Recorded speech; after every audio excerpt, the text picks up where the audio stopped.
If you want to add a widget to the home screen on Google Pixel 10a, first of all, you can press and hold your finger on an empty space on the home screen. After that, we should be able to find the widgets option, so we can tap over here, and now we should be able to scroll through this list of featured widgets that you can use quite easily, or you can switch to browse at the bottom in order to search for something specific. Of course, you can only see apps that you have installed on your phone, and also only those apps that have widgets added. So let's say I'm gonna try to find some of these widgets that I want to use. You can press and hold your finger on the widget in order to then add it somewhere into the home screen.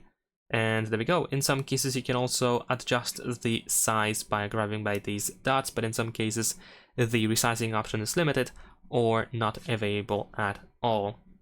What you can also do is you can press and hold your finger on an app on the home screen, and then you might be able to find the widgets option. This allows you to quickly open the list of widgets that the specific app offers, and then over here you can press and hold your finger and add it to the home screen like that. Leave a like and subscribe.